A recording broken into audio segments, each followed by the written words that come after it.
melihat hati. Itu sebabnya Tuhan coba mencela mereka di dalam Markus 16 ayat 14. Kenapa kalian tidak percaya? Kalian yang Kembali lagi kita di minggu ini, Minggu 19 April 2020, Minggu Anugerah.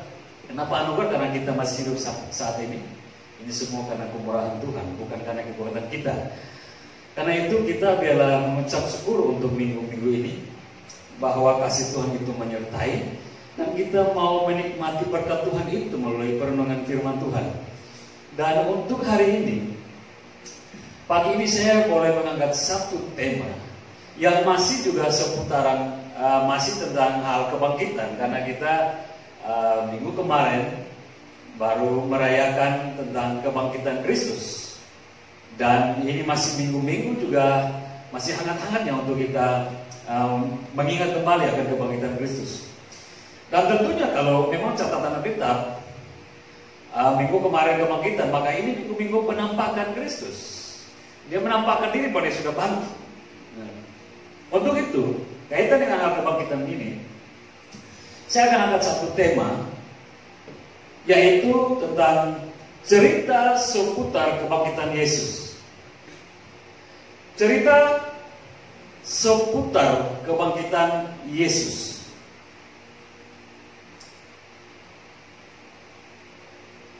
Seputar apa sih seputar itu? Seputar itu artinya sekeliling atau sekitar. Nah, ada banyak kisah yang terjadi seputar kebangkitan Yesus itu. Di antaranya, ya tentunya mujizat kebangkitan itu sendiri kan gitu. Karena kebangkitan itu ceritanya mujizat. Kemudian di situ ada tabir bait suci yang terbelah di dalam bait Allah. Kemudian ada gempa bumi hebat yang terjadi. Lalu bukit-bukit batu terbelah. Dan juga cerita ada kuburan-kuburan terbuka dan banyak orang kudus yang bangkit dan masuk ke dalam kota. Dan masih banyak cerita lain lagi. Kalau kita bisa lihat dalam Injil, diantaranya Matius 27 ayat 51 dan seterusnya. Tapi kali ini saya mau bicara tentang satu cerita. Ada satu cerita lain yang menarik di seputar kebangkitan Yesus Kristus, yang tidak harus kita lupakan. Apa itu? Mari kita buka Markus 16 ayat 14. Dan ini dasar untuk tema firman Tuhan hari ini. Firman Tuhan berbunyi begini dalam Markus 16 ayat 14. Akhirnya ia, yaitu Yesus, menampakkan diri kepada ke-11 orang itu murid-muridnya, ketika mereka sedang makan. Dan ia mencela ketidakpercayaan dan kedegilan hati mereka, oleh karena mereka tidak percaya kepada orang-orang yang telah melihat dia sesudah kebangkitannya. Nah, ini mau saya bilang, dari semua kisah atau cerita yang hebat itu tentang kebangkitan Kristus, masih ada satu cerita yang tidak harus kita lupakan. Apa itu? Nah, kalau kita baca dari Markus 16 ayat 14, saya boleh menjawab satu cerita menarik ini. Ini berbicara tentang perihal ketidakpercayaan. Nah, ini ceritanya yang tidak harus kita lupakan, karena ini bagian dari kisah kebangkitan Kristus. Pertanyaannya, ketidakpercayaan siapa? Siapa yang tidak percaya? Yang tidak percaya ini siapa? Siapa mereka? Nah, kalau kita ingat tadi bacaan dalam Markus 16 ayat 14, jelas di situ ditulis, yang tidak percaya ini adalah 11 orang dalam ring satu Yesus sendiri. Tahu? Para murid pilihan itu. Wah, ini menarik ya. Oke, kalau orang lain tidak percaya, orang Yahudi pada umumnya, kemudian imam-imam, ahli-ahli Taurat, tua-tua Yahudi, orang-orang Farisi dan Saduki. Kalau mereka tidak percaya itu udah biasa. Karena memang dari awalnya mereka menolak keras untuk percaya kepada Yesus Kristus sebagai Mesias yang dijanjikan Allah untuk datang menolong dan adalah anak Allah yang hidup. Dari awal mereka sudah menolak tentang keberadaan Yesus. Apalagi berbicara tentang kebangkitan, itu lebih mereka menolak lagi dan mereka tidak mau percaya itu. Jadi kalau orang-orang ini, orang-orang Yahudi ini tidak percaya, itu nggak masalah. Itu nggak terlalu wah gitu. Tapi yang luar biasa ini, yang tidak percaya yang kita mau bahas ini, kok di dalam ring satu Yesus sendiri, yaitu 11 orang. 11 murid pilihan, ini orang-orang pilihan loh. Kenapa mereka nggak percaya kan gitu? Pasti kita ada tanda tanya di kita kan gitu. Kenapa mereka tidak percaya? Padahal kalau kita mau belajar tentang kehidupan para murid ini di dalam keempat Injil itu hal-hal yang nggak masuk akal. Mereka mau pakai nggak masuk akal. Kenapa mereka nggak percaya? Satu, mereka selalu bersama Yesus kan gitu. Pengetahuan kita dalam perjalanan pelayanan mereka bersama Yesus itu kurun waktunya 3,5 tahun. Berarti sudah sangat akrab dan kenal. Yang kedua, dari kebersamaan itu mereka sudah melihat segala sesuatu atau semua mujizat yang hebat-hebat yang Tuhan kerjakan, dan itu di depan mata sendiri mereka untuk melihat itu. Bahkan sampai orang yang mati pun bangkit. Dan tidak satu, tapi berapa orang Tuhan bangkitkan, dan itu di mata mereka. Mereka melihatnya.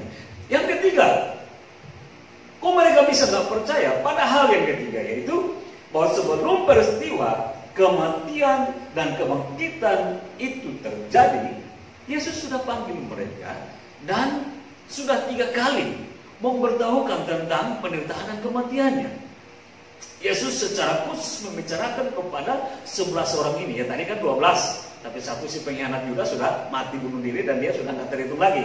Nah sebelum ada penggantinya masih 11 orang. Nah Yesus panggil 11 orang ini dan memberitahukan secara khusus bahwa anak manusia nanti akan dibunuh. Tapi pada hari ketiga dia akan bangkit dari antara orang mati. 3 kali loh Yesus kasih peringatan akan ini kepada mereka. Informasi kebenarannya kepada mereka. Tapi kenapa ya mereka nggak sampai percaya? Pada waktu penggenapan itu terjadi tentang kebangkitan. Saya boleh dari dasar Markus 16 ayat 14 ini. Ada satu kata yang di sini membuat saya luar biasa.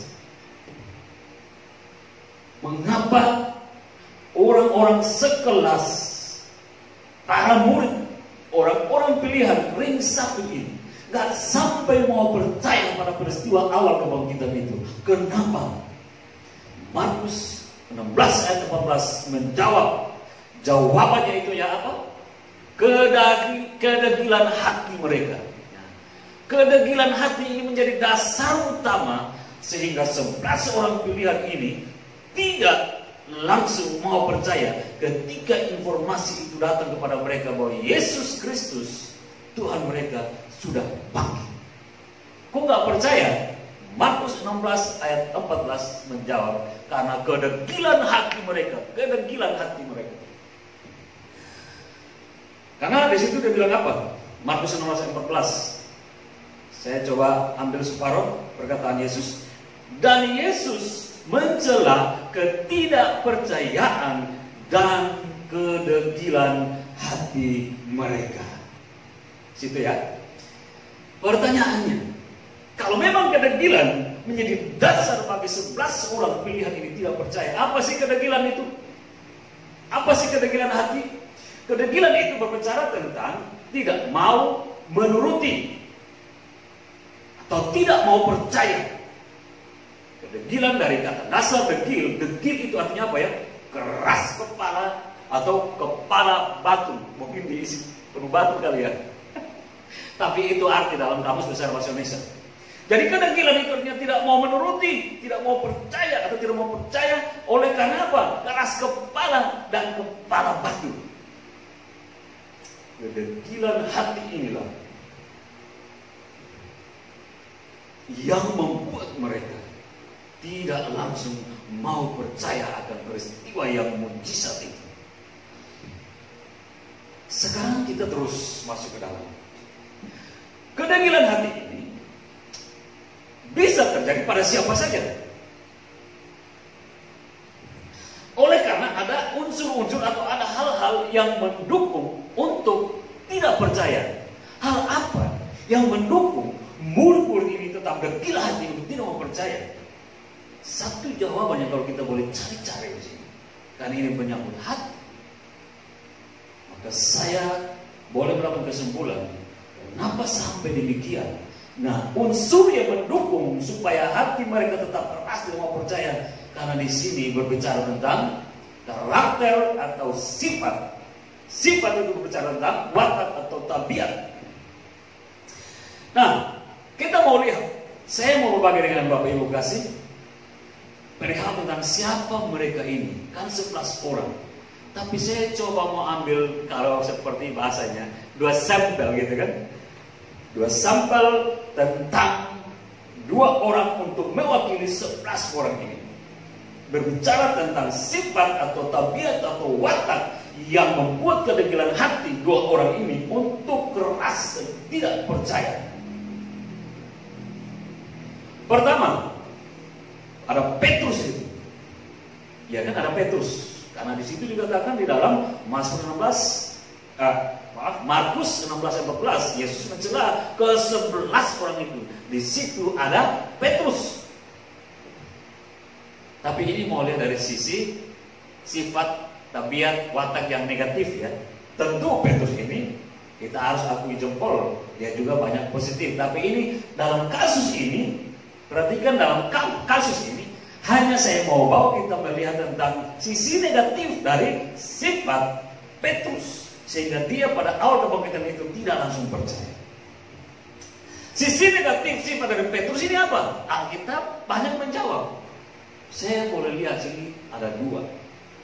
Salah satu sifat yang negatif dari Petrus itu tentang sok tahu. Nah ini, hati-hati dengan yang sok tahu kan gitu ya.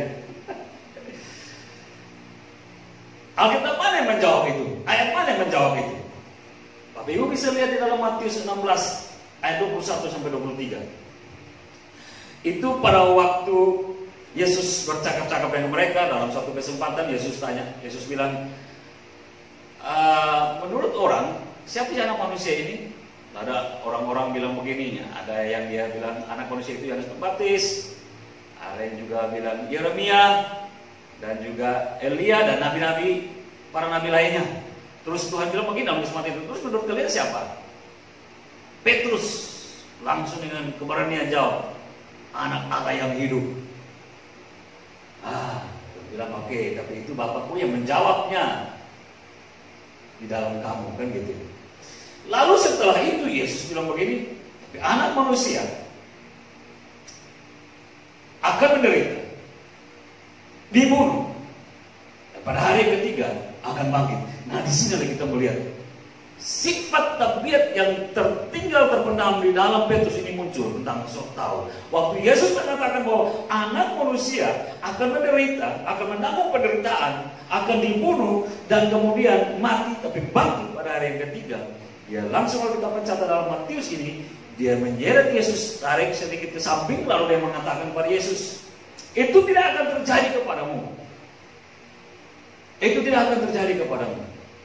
Allah akan melindungi engkau. Lalu Yesus bilang begini, jangan engkau iblis, sebab yang kau pikirkan itu adalah pikiran manusia, bukan pikiran Allah. So, tahu kan di sini Yesus berbicara tentang hikmat yang luar biasa dan kebenaran yang akan terjadi, tetapi seorang manusia mau melawan pengetahuan Yesus yang di dalam dirinya adalah kepenuhan, berdiam keilahian di sini. Tapi karena seorang manusia yang mau tahu ini, Bahkan dia coba menarik Yesus ke samping dan dia mengatakan seperti dia tahu ke depan. Ini satu hal di dalam diri Petrus yang kita boleh melihat kenapa menjadi alasan dia pada awalnya tidak langsung percaya. Yang kedua dari sisi negatif, siapa dari Petrus ini telah sok tahu orang ini juga, ya ini dalam tanda kutip, munafik. Ini kita mau belajar sih tentang pribadi ini, kan? Hal-hal yang negatif ya. Kita nggak lebih baik dari dia. Tapi ini Alkitab mencatatnya. Di mana tentang hal ada sisi munafiknya dia. Galatia 2 ayat 11 sampai 13. Itu dari perkataan Petrus, dari perkataan Paulus. Waktu itu di Antioquia, Paulus di situ, Petrus pun datang ke situ, menjenguk Paulus di Antioquia. Lalu kemudian Petrus makan bersama-sama dan juga dengan orang-orang yang tidak bersunat dalam catatan Galatia. Duduk bersama dan makan bersama-sama dengan orang-orang yang sudah percaya dan bukan orang Yahudi, berarti bukan orang-orang yang disunat. Tapi kemudian datang lagi orang-orang dari Yerusalem, yaitu orang-orang dari Yakobus. Waktu mereka datang dalam Galatia, Paulus melihat si Petrus ini mundur dan tidak mau kumpul duduk bersama-sama dengan orang yang tidak bersunat. Kenapa? Ada larangan keras untuk orang Yahudi untuk bergaul dengan orang-orang yang tidak bersunat. Apalagi duduk bersama, makan bersama. Nah, waktu Petrus melihat itu, orang-orang dari kelompoknya Yakobus datang, orang-orang Yahudi datang, dia mulai berlaku munafik. Dia mundur, dia menggeser diri dan tidak mau duduk bersama-sama dengan orang yang tidak bersunat. Mungkin dia takut disalahin atau apa? Mungkin dia takut dimarahin. Mungkin. Karena Alkitab nggak mencatat itu, saya bilang mungkin. Nah, ini dilihat oleh Paulus, ini tidak benar. Dan kalau kita baca di Galatia, Paulus keras menegur dia dengan berkatakan ini sifat munafik. Ini dua sifat yang ada di dalam diri Petrus yang bagian positifnya. Kok ini menjadi alasan menjadi tidak percaya?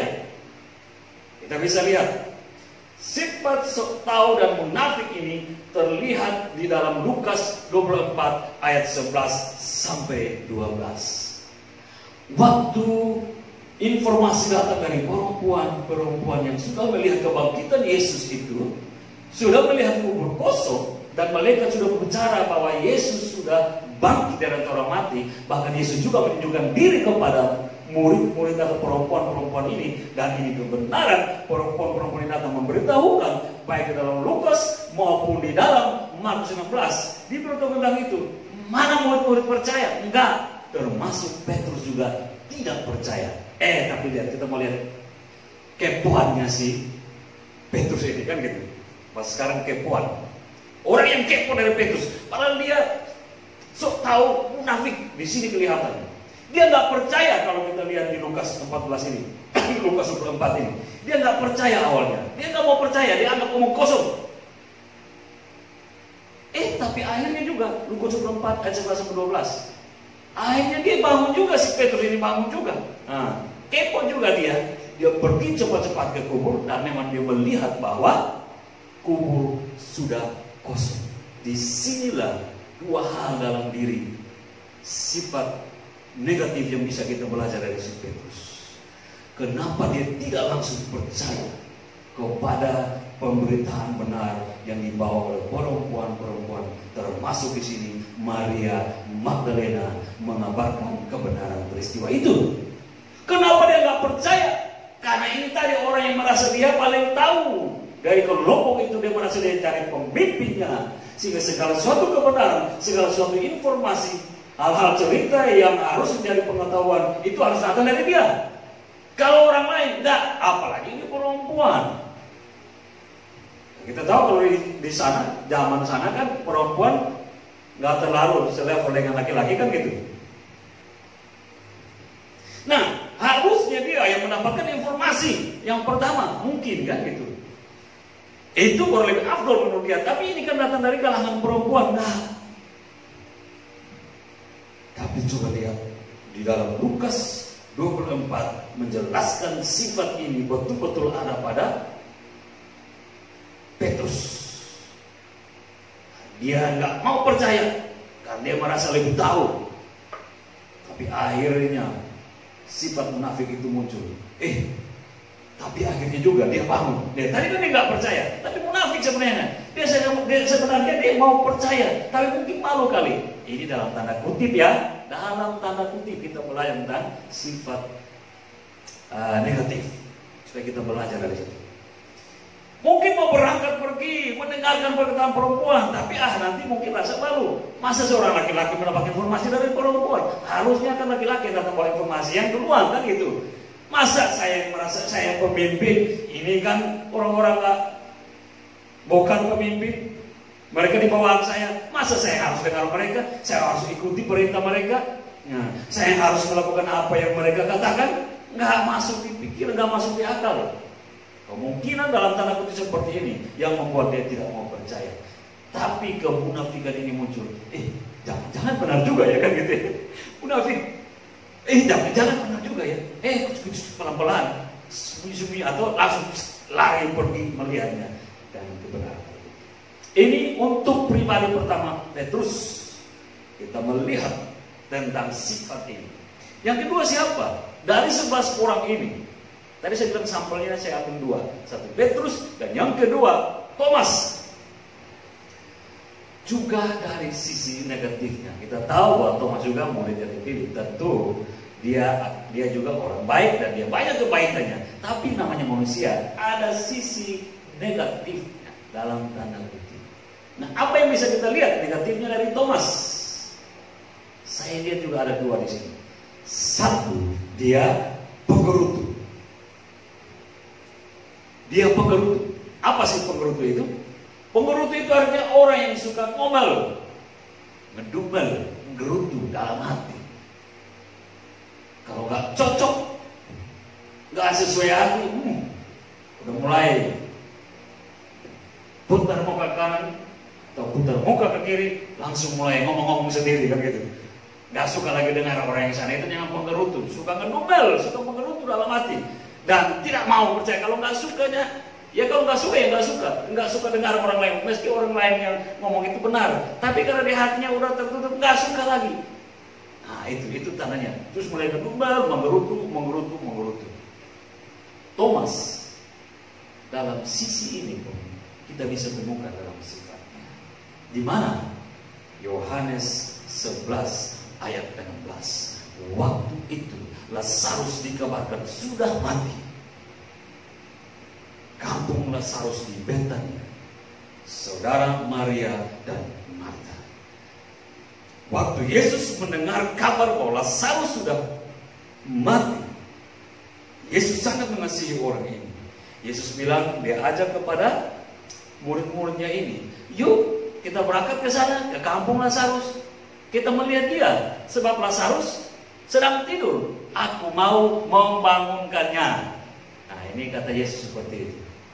Lalu murid-murid bilang begini, Yesus, bukankah di sana mereka mau melempari engkau? Mereka tidak suka dengan engkau, mereka mau bunuh engkau.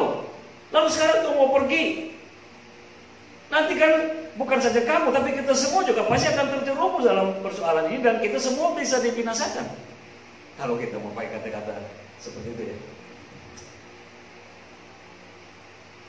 Apa kata Yesus? Yuk kita berangkat.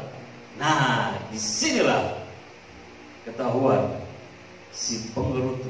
Ada sifat si penggerutu dari Thomas ini muncul. Thomas langsung ngomong kepada teman-temannya. Mungkin dia kalau nggak berani Yesus mendengar suaranya, dia bisik-bisik. Yuk, ayo sudah. Yuk, kita ikut dia biar kita mati sama-sama. Merasa bahwa apa? Ada terancam di sana. Jadi dia mau coba menyelamatkan diri. Padahal dia tahu bersama Yesus ada kehidupan, kan gitu. Karena dia sudah melihat banyak peristiwa besar yang Tuhan buat. Banyak hal besar yang Tuhan buat. Tapi dalam kasus seperti ini, tentang hal kematian di depan, masing-masing orang mau menyelamatkan diri. Sehingga di sana nanti mereka akan bunuh kita, Tuhan. Yesus bilang, enggak, kita berangkat aja. Dia kan enggak senang lihat Yesus. Dia bilang ke teman-teman yang lain, baca deh di Yohanes. sifat penggerutu ini ada pada Thomas. Yang kedua apa? Setelah kita belajar dari karakter Thomas ini. Setelah penggerutu, yang kedua, konyol orang ini. Konyol dia.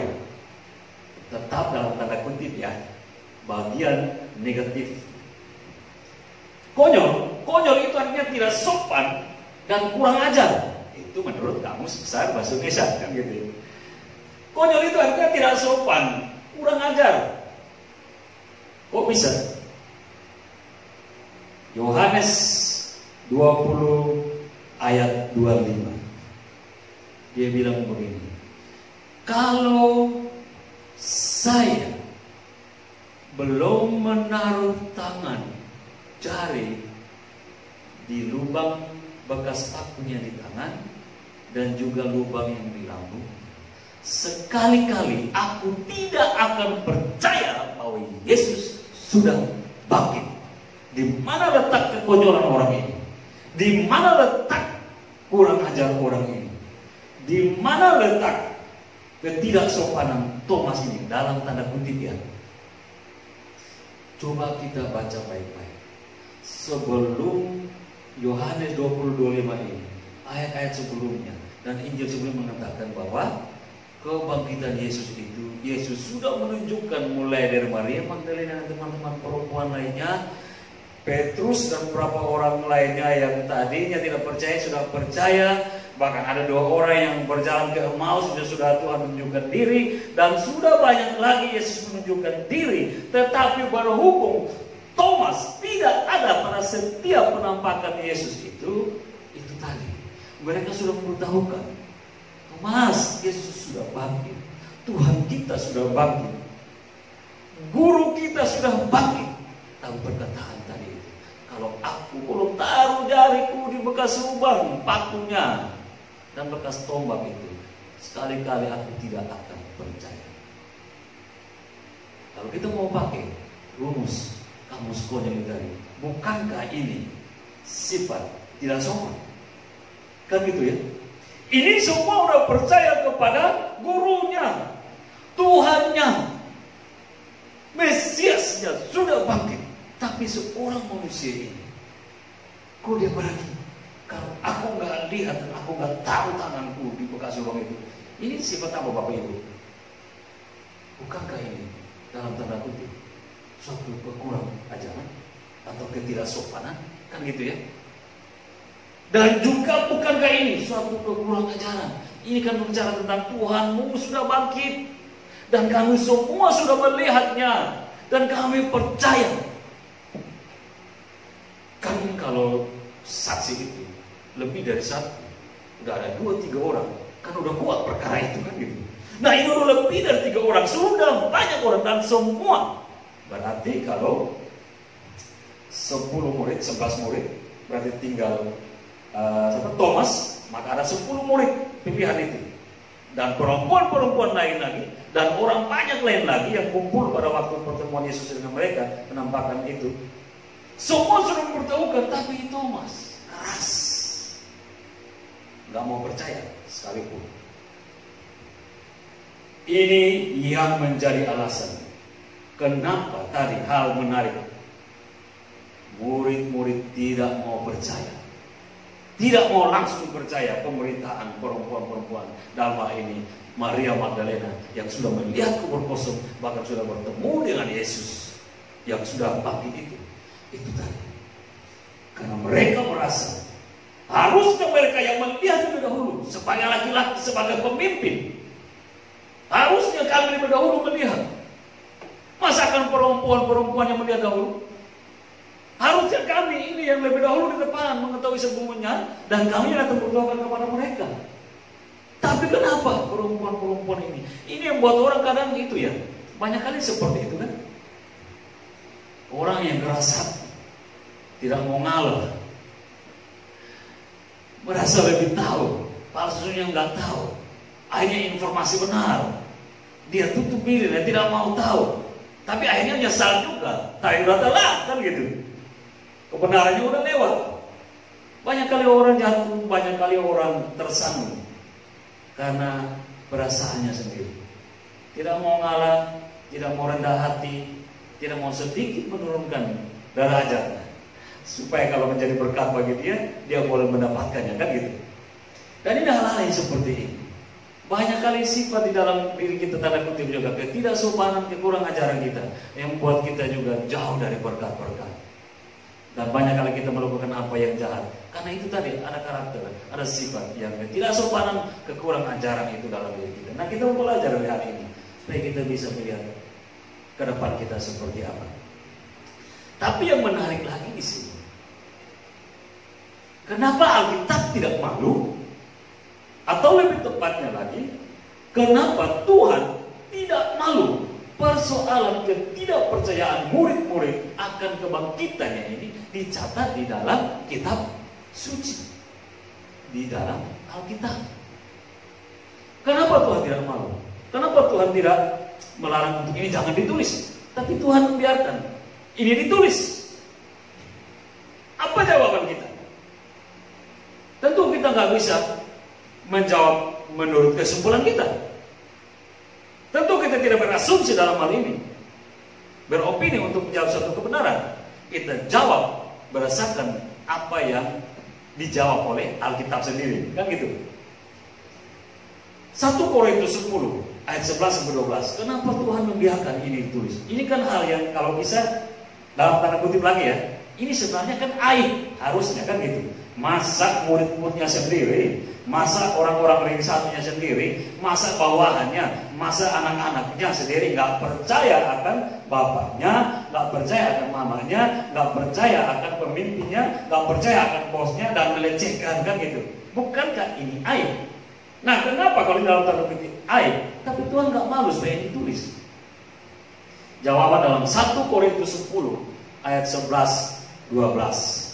Firman Tuhan, semuanya ini telah menimpa mereka sebagai contoh dan dituliskan untuk menjadi peringatan bagi kita yang hidup pada waktu di mana zaman akhir telah tiba. Berarti kan, kenapa ini ditulis? Lalu kita bertanya-tanya, kenapa ya? Tapi sekali lagi, kebenaran nggak bisa kita jawab dengan asumsi kita, dengan opini kita. Tapi kita cari tahu kebenaran jawabannya dalam Alkitab sendiri. Dan saya mendapatkan di dalam 1 Korintus 10 ayat 11-12. Kenapa hal ini ditulis? Ternyata dia bilang memang semuanya ini ditulis supaya ini menjadi peringatan bagi kita yang hidup di zaman akhir ini. Sebab itu, siapa yang menyangka bahwa ia teguh berdiri, hati-hatilah supaya ia jangan jatuh. Ini Paulus mengutip kisah pada perjalanan orang-orang Yahudi keluar dari tanah Mesir menuju tanah Perjanjian. Oleh karena berbagai kejahatan, oleh berbagai kedegilan hati mereka, kebempalan hati mereka, yang tidak mau sungguh-sungguh percaya kepada Tuhan, bahkan membangkang, akhirnya Tuhan menghukum mereka. Dan dalam perjalanan menuju tanah perjanjian itu banyak yang mati, dan semua itu tercatat.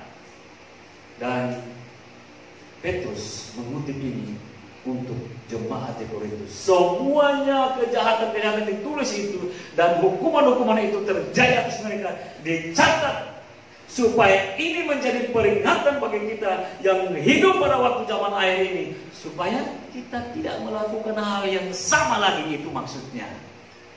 Kenapa dalam tanda kutip peristiwa aib para murid tidak percaya kepada Yesus ditulis di dalam kitab kehidupan Alkitab? Kita dapat poinnya dalam 1 Korintus 10 ini. Ini Tuhan biarkan ditulis supaya menjadi peringatan bagi kita, supaya kita tidak melakukannya lagi kesalahan yang sama seperti murid-murid pada waktu itu. Sekarang kita harus betul-betul percaya. Sekarang kita harus betul-betul meyakini dan mengimani bahwa ini peristiwa benar. Peristiwa kebangkitan itu adalah peristiwa yang spektakuler dan betul-betul terjadi, dan tidak bisa disangsikan. Karena kebenarannya betul-betul benar.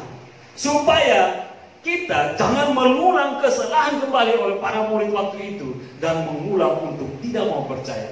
Bayangkan deh, dunia sudah mau di akhir ini. Kapan lagi kita mau percaya kalau bukan sekarang? Mau tunggu selesai waktu, dunia ini selesai baru kita percaya? Sudah telat. Ini masa-masanya informasi ini diulang kembali, dan kisah-kisah kebangkitan ini diperdengarkan lagi kepada kita supaya kita makin betul-betul percaya bahwa Yesus sudah mati untuk kita, untuk menebus kita, tetapi Dia juga sudah bangkit dari itu kebenaran untuk membuktikan Dia Allah yang hidup, dan kebangkitan itu memberikan jaminan kepastian pengharapan kita bahwa kita juga pasti hidup karena percaya kepada kematian dan kebangkitannya itu. Lalu pertanyaannya, bagaimana dengan Maria Magdalena? Karena informasinya datang dari Maria Magdalena, kan gitu ya, dengan beberapa wanita lainnya. Tetapi lebih dominan Maria Magdalena ditulis di dalam hal ini. Nah, kalau tadi kita sudah melihat tentang figur Petrus dan Thomas. Kenapa mereka sulit percaya? Itu tadi karena ada rasa sok tahu. Di dalam itu juga munafik, terus pengerutu, dan juga yaitu konyol tadi. Ini yang membuat sifat ini membuat dua orang ini kayak keras hati, dekil hati untuk mau percaya. Tapi bagaimana dengan Maria Magdalena?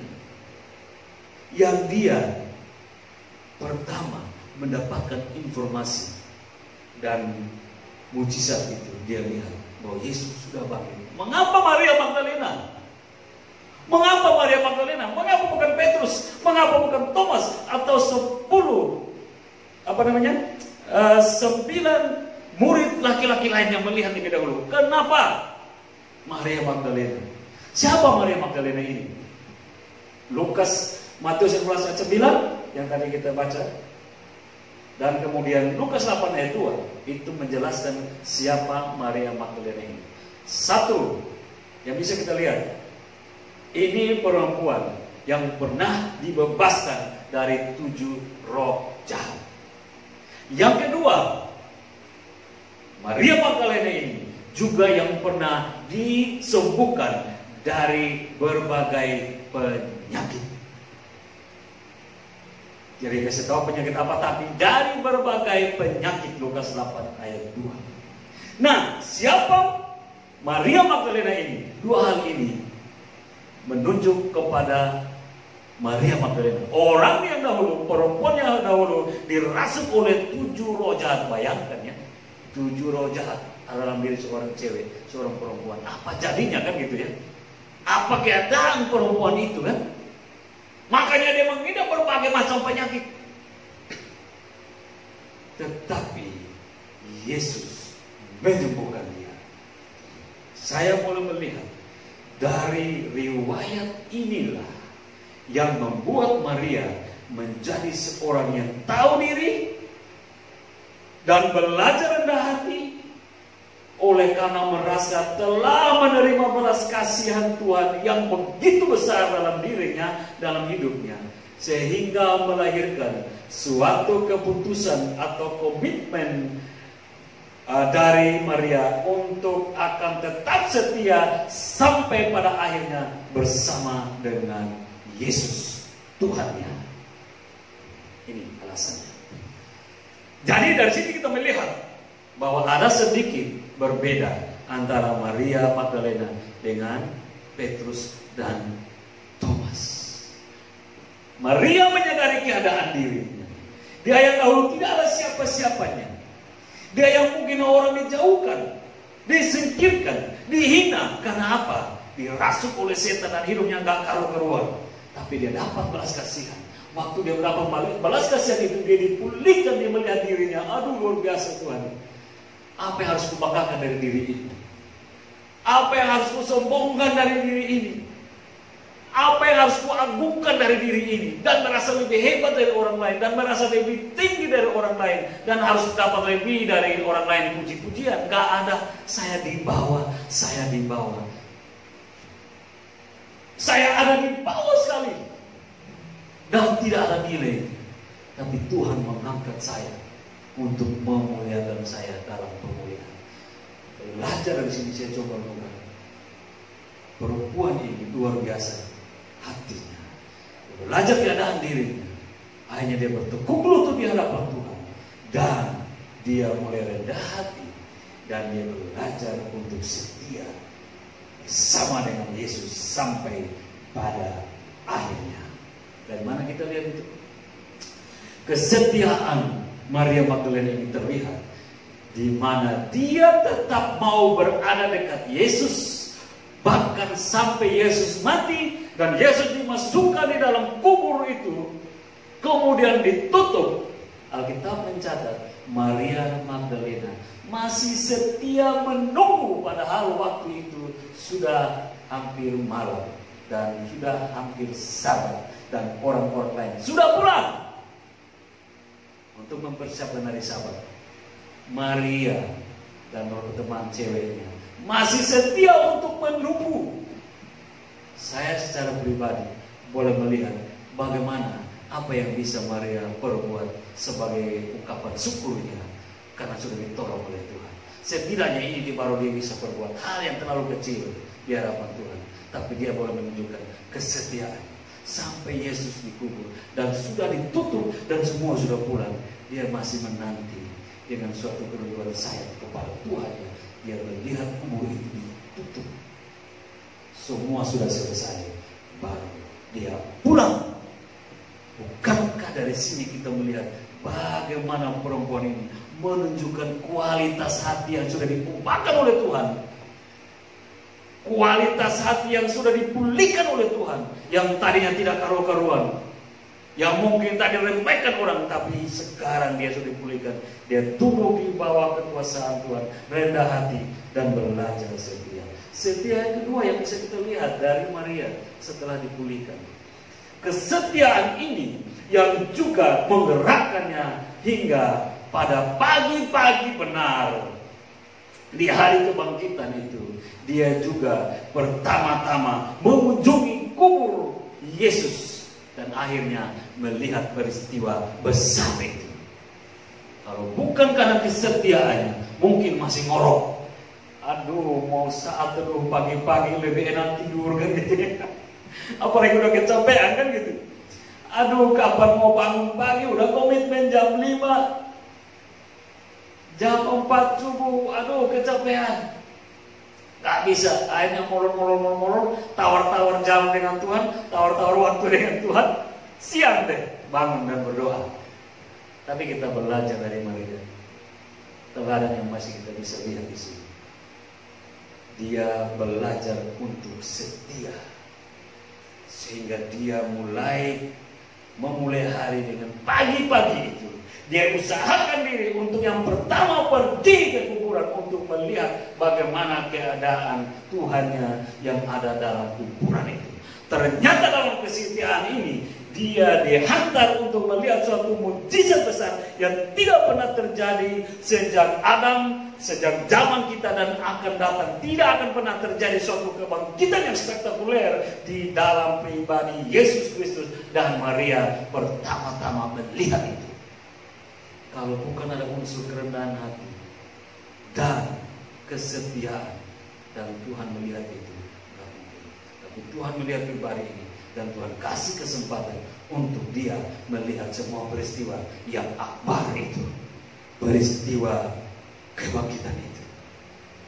Bukankah ini menarik yang bisa kita belajar dari Maria?